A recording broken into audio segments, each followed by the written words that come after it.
Hanya itu sederhananya. Lalu kenapa teman-teman? Apapun waswas syaitan yang mengatakan orang beriman itu susah, itu bohong semuanya. Demi Allah orang beriman itu bahagia, tenang, bisa mendapatkan semua dunia. Allah janjikan, tidak mungkin salah. Kita melihat orang-orang yang tinggal di Timur Tengah, Allah berikan kekayaan. Banyak orang di Indonesia juga, orang di Asia Tenggara yang memang beriman sama Allah banyak. Saya berjalan dengan orang-orang yang pergi umroh, pergi haji, banyak orang mampu. Banyak orang mampu dan mereka hidup bahagia, bisa. Ya. Jadi bukan berarti kalau kita lagi sulit kemudian kita menganggap oh ini berarti saya disiksa sama Allah tuh memang hukuman. Tidak. Antum harus berubah. Kata Allah SWT, innallaha la yughayyiru ma biqaumin hatta yughayyiru ma bi anfusihim. Allah tidak akan mengubah nasib satu kaum sampai mereka mengubah nasibnya. Maksud daripada ayat ini adalah kata sebagian ulama, kalau seseorang muslim dia memohon, merengek, mengadu sama Tuhannya dan meminta apapun sampai dia minta menjadi seorang raja dunia akan dikabulkan oleh Allah asal dia mau mengubah dirinya. Lalu Allah akan bukakan kepadanya peluang-peluang untuk mencapai apa yang sedang dia minta itu. Dan Allah sebaliknya akan mencukupkan kebutuhan seorang hamba kalau dia mengatakan cukuplah saya begini. Misal ada orang bekerja, dia dikasih sama Allah gaji, dia dapat gaji 2 juta, dimudahkan dia diterima kerja seterusnya. Lalu dia mengatakan cukuplah seperti ini. Keluarga saya biaya 1,5 juta sudah cukup, alhamdulillah, udah nggak masalah. Allah cukupkan dia dengan itu. Tapi kalau ada orang tamak dengan rahmat Allah, enggak, saya mau begini, saya mau begitu, saya mau berusaha, lalu merengek minta kepada Allah, Allah akan kasih. Tapi prosesnya ada, karena kita di dunia ada proses. Makanya Umar bin Abdul Aziz rahimahullah mengatakan, sungguh saya ini memiliki pribadi yang tumuh. Tumuh itu orang yang selalu antusias mendapatkan yang terbaik. Beliau waktu jadi masyarakat biasa, beliau minta kepada Allah agar menjadi gubernur Madinah. Dan beliau mengatakan terus saya menggencot doa itu setiap malam sampai Allah kabulkan saya jadi gubernur Madinah. Gitu kan? Kemudian setelah itu saya memiliki antusias yang lebih besar untuk menjadi khalifah. Dan terus saya berdoa sampai Allah nobatkan jadi khalifah. Padahal Umar bin Abdul Aziz tidak bisa jadi khalifah pada saat itu kalau sesuai dengan jalur keturunan. Semestinya ada orang lain. Dia memang keturunan Bani Umayyah, tapi bukan dia semestinya pada saat itu menggantikan khalifah. Tapi subhanallah sebelum meninggal khalifah sebelumnya menulis surat bahwasanya yang datang setelah saya adalah Umar bin Abdul Aziz, padahal bukan dia. Makanya setelah Umar bin Abdul Aziz meninggal kembali kepada keturunan raja yang pertama. Tapi Allah selipkan dia menjadi khalifah di situ. Dan dia mengatakan saya mendapatkan semua apa yang saya inginkan dengan tumuh saya, dengan antusias saya yang besar, dan saya mohon kepada Tuhan saya sampai Allah kasih. Jadi Allah kasih teman-teman sekalian. Tapi bagaimana kedekatan antum kepada Allah subhanahu wa ta'ala? Bagaimana kita merengeknya dengan Allah? Bagaimana kita memohonnya dengan Allah? Tidak ada yang mustahil. Coba terus minta sampai Allah kasih. Karena setiap seseorang hamba mengucapkan Rabbana atau Allahumma, atau kita mengatakan dalam maksudnya ya Allah, wahai Tuhanku. Begitu kita mulai memohon, itu sudah ada garis startnya ucapan kita. Ada garis finishnya. Tinggal antum sabar sampai garis finish enggak? Banyak orang berdoa baru pertengahan sudah berhenti dengan alasan Allah belum kasih. Allah mau lihat ini orang benar nggak, serius nggak. Sama rasionalnya gini, kalau kita kuliah, begitu kita sudah daftar kuliah, sudah ada kan prediksi kita 4 tahun tamat S1 kan? Oh iya, semester 1, semester 2, semester 3, sampai semester 8 misalnya.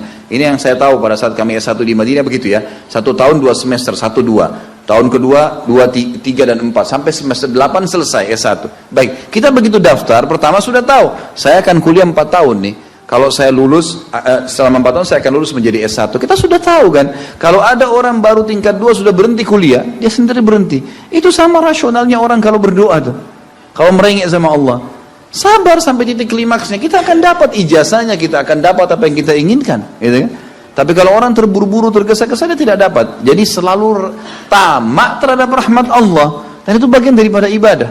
Allah SWT menyuruh kita tamak dengan rahmatnya. Ya. Kita disuruh berdoa dengan khaufan wa tama'a. Khauf, takut dengan azabnya Allah, jangan masuk neraka, dan tamak terhadap rahmat Allah. Minta terus agar Allah SWT memberikan kepada kita rahmat yang luas, ditambah, diberikan karunia. Antusias teman-teman sekalian. Orang mukmin itu selalu optimis. Tidak ada kata-kata pesimis, tidak ada kata-kata putus asa, nggak ada kata-kata dendam. Berlalu, qaddarallah ma syaa fa'al. Allah sudah takdirkan dan sudah terjadi. Kata Nabi SAW, kalau terjadi sesuatu pada kalian, katakan Allah sudah takdirkan, sudah terjadi. Buka lembaran baru, jalan sekarang, gitu kan? Sampai kata Nabi SAW yang memotivasi kita, kalau di tangan seseorang di antara kalian sebuah bibit, dan dia tahu, bibit pohon, dan dia tahu besok kiamat, tetap dia tancapkan. Sebagian ulama salaf dulu, mereka menanam pohon-pohon teman-teman sekalian, pohon-pohon yang umurnya lama, seperti kelapa, ya. Tapi di sana mungkin mereka menanam pada saat itu kurma lama tumbuhnya, gitu kan. Mereka tanam, sampai pada saat itu ada beberapa sahabat menanam pohon-pohon kurma yang masih kecil. Mereka di umur pada saat itu sampai alis mereka sudah putih dan turun menutupi matanya, saking tuanya, 80-90 tahun. Ditanya oleh murid-muridnya, kenapa anda masih menanam seperti ini, di umur seperti ini, gitu kan. Kata dia, Allah akan memberikan saya pahala di setiap gerak-gerik saya, termasuk ini. Bagaimana dia antusiasnya? Artinya ada hadis Nabi yang mengatakan tidak ada seseorang yang menanamkan sebuah pohon kecuali kemudian ada burung yang hinggap di situ, atau manusia ya yang hinggap bernaung, atau mungkin hewan-hewan, ulat atau apa saja yang memakan daunnya atau buahnya, kecuali jadi pahala buat dia. Jadi selalu ada motivasi untuk menjadi orang yang terbaik, ya. Makanya juga dalam masalah surga begitu.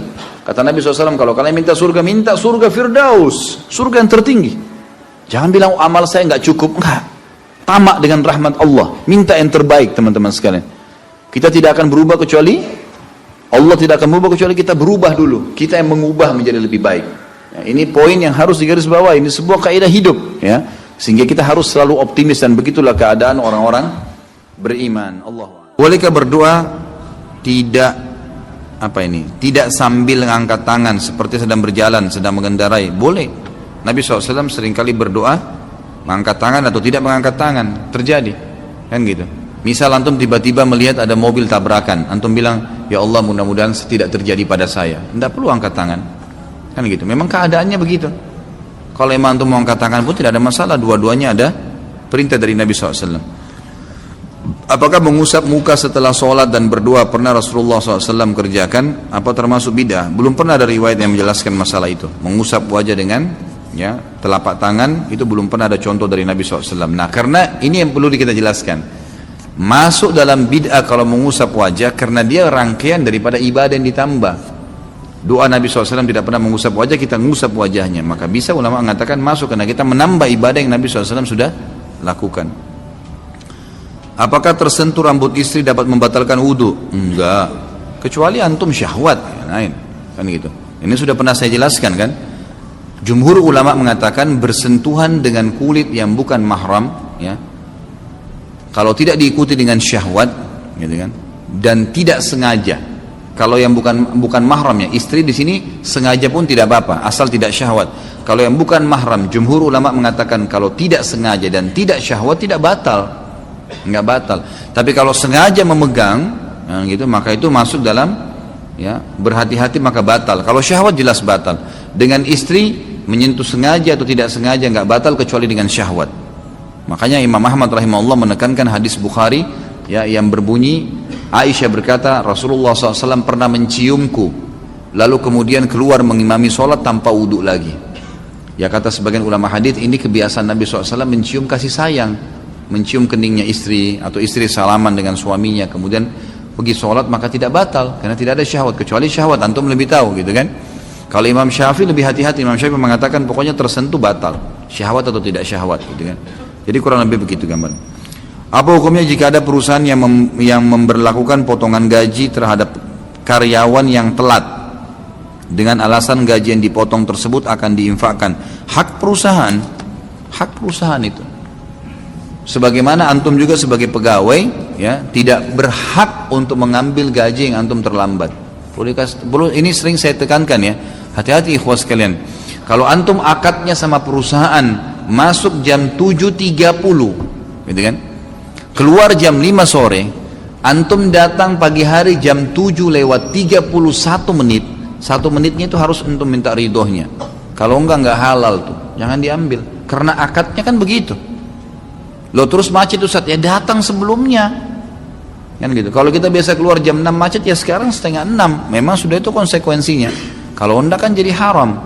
Perusahaan punya hak mengambil, dipotong, dihitung 1 bulan dia berapa jam kerja, berapa menit, dibagi kemudian dipotong. Masalah perusahaan ambil untuk dia itu haknya dia, atau dia infakkan itu juga adalah hak dia. Karena memang dasarnya itu sudah bukan hak kita. Kita bukan datang sesuai dengan akad. Apa kata Nabi SAW? Al-mu'minuna ala syurutihim. Orang mukmin sesuai dengan syarat yang disepakati.